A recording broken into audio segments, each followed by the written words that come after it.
The air in Chancellor Palpatine's office was often thick with the scent of polished wood and political maneuverings, but on this particular day, it carried an almost palpable weight of dread. Jedi Masters Yoda and Mace Windu stood before the Chancellor, their forms silhouetted by the Coruscant cityscape beyond the panoramic window, their gazes fixed on a shimmering blue hologram.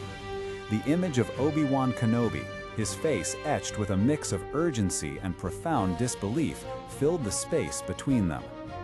Obi-Wan's voice, though digitally transmitted across light years, resonated with a chilling clarity. He spoke of Kamino, a world of endless oceans and cloning facilities, a place known to few.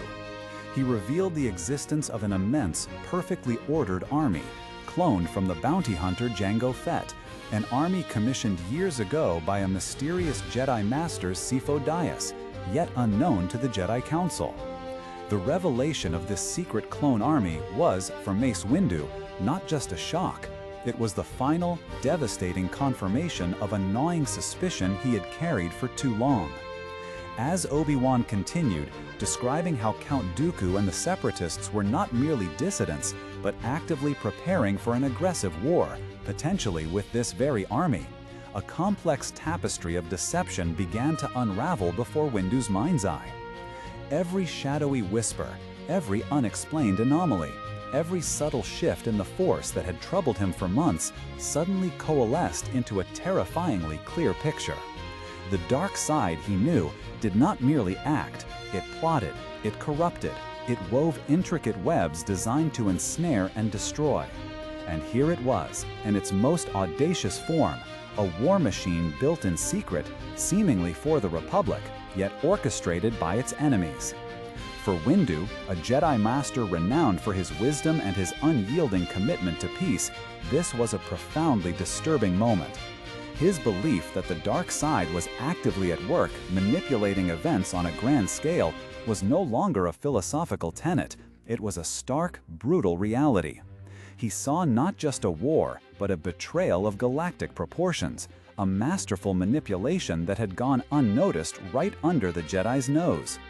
Who could have foreseen such a monumental deception, or such a chillingly elaborate plan?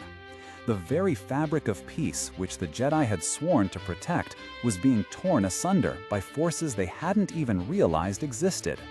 There was a quiet intensity in Windu's posture, a stillness that belied the storm raging within. He was not one for dramatic outbursts. His strength lay in his focused resolve. Yet one could sense the burden settling upon his shoulders, the weight of a galaxy teetering on the brink. The Jedi, the keepers of peace, had been presented with an army, an instrument of war, seemingly designed for their use. It was a cruel irony, a perversion of their very purpose. But even in this moment of profound revelation, Windu did not falter. His response was immediate, decisive, and characteristically bold. There was no time for prolonged debate or agonizing introspection. The threat was clear, the deception laid bare. When Obi-Wan's transmission ended, revealing that he was being held captive on Geonosis, Windu knew what had to be done. He did not hesitate. He would lead a Jedi assault team to Geonosis. This was not a decision made lightly, but with a grim, unwavering acceptance of a new reality. The man who had always sought to resolve conflicts through diplomacy and the Force, who championed peace as the highest ideal, was now forced to become a general of war. It was a transformation, not of his core beliefs, but of his immediate role. The protection of the innocent, the defense of the Republic against this insidious darkness, now demanded a different kind of action. Mace Windu's leadership in that moment was undeniable. He didn't just understand the urgency, he embodied it. His call to action was a beacon in the brewing storm, guiding the Jedi Order towards a confrontation that would forever change the galaxy. The peace that had defined generations was shattered by the insidious machinations of the dark side. From the serene confines of the Chancellor's office, Mace Windu stepped onto a path that led directly to the front lines of a war he never wanted, but which he was now destined to lead. It was a testament to his strength, his wisdom, and his unwavering commitment to justice, even when that justice demanded the wield of a lightsaber in defense of a galaxy plunged into chaos. This pivotal moment, the discovery of the clone army and the Separatist threat, transformed Mace Windu from a guardian of peace into a reluctant general.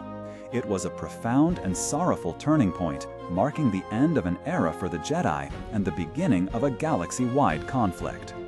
What are your thoughts on Mace Windu's swift and decisive actions in the face of such overwhelming deception?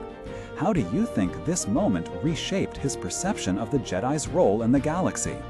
We'd love to hear your insights in the comments below. Thank you for joining us on this journey through the more reflective corners of the Star Wars saga.